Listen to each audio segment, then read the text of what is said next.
Hi, magandang umaga sa inyo mga kasabi. Kamusta na po kayong lahat? Naway nasa mabuti kayong kalagayan at mag-iingat kayo palagi mga kasabi. At syempre, balik topic tayo mga kasabi. Ating inyong advice ay medyo masama po yung pakaramdam natin. Ilang weeks na po, 2 weeks na po ako may ubo at sipon. Pero syempre, balik topic tayo mga kasabi. At bibigyan natin ang mga kahilingan ng ating mga sender.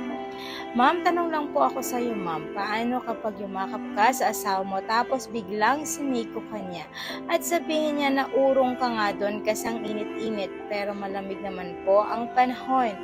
Ma'am, tapos di naman po siya ganun dati, ma'am. Siguro may bago na po. Ayan, ang ating sender ay isang lalaki mga kasawi. So, ang sabi niya, dati yung asawa niya, hindi naman ganito ang pakikitungo sa kanya. Kapag kaniyakap niya ang asawa niya, ay pinapaisig siya or sinisiko siya dahil mainit. Pero hindi naman daw talaga mainit ang panahon. So, magbibigay tayo ng suggestion mga kasawi kung talagang merong pagbabago sa kanyang asawa.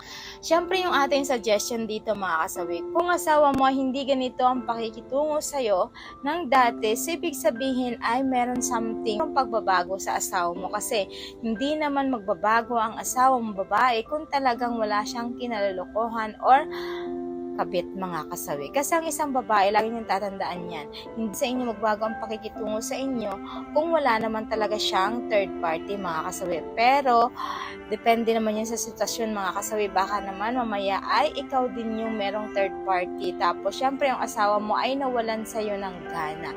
Pero kung talagang wala namang ikaw ginawa sa asawa mo at ganito yung nangyari sa'yo, ibig sabihin, isa yan sa mga sign na talagang nagluloko na yung asawa mo or meron ng kinalukuhan yung asawa mo na bagong lalaki kasi nga ayaw kanyang makasama. Mas gusto niya na makasama ang kanyang kabit kumpara sa'yo mga kasawi.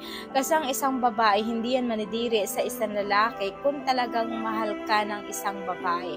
Napaka-clingy ng mga kababaihan kapag kamahal ka neto. Hindi lang sila nagiging clingy kapag once na sila ay meron ng iba mga kasawi, kaya lagi siyang galit sa'yo, lagi kang sinisipa, sinasaktan ka niya, physical man or mental, ay talagang gagawin niya yun para sa'yo, para maramdaman mo na nagbago na talaga siya, na hindi ka na niya mahal. Kasi mga kababaihan ay takot lang na magsalita yan sa'yo na meron na silang iba, kasi nga syempre baka masaktan mo sila. Kaya yung ending ay pinaparamdam na lang niya sa'yo, the way na sila ay kausapin mo sila, the way na lambingin mo sila ay umaayaw sila at umiiwas sila sa'yo at lagi itong galit at hindi yan nag-i-stay sa bahay ninyo ng matagal kasi nga ayaw ka niya na makasama sa loob ng tahanan. So sa ganyang sitwasyon mga kasawi sa ating sender, kung ang asawa mo hindi naman ganyan ang pakikitungo sa'yo tapos bigla itong nagbago, isa lang yan sa mga sign na talagang meron ng iba yung asawa ninyo. Mas maganda na kausapin nyo ng maayos at mabuti ang asawa nyo para malaman mo kung ano ba talaga ang katotohanan. Or kung ayaw mo naman na mas magandang diretso sa asawa mo, ay mas maganda naman manan mo yung asawa mo sa bawat lakad niya.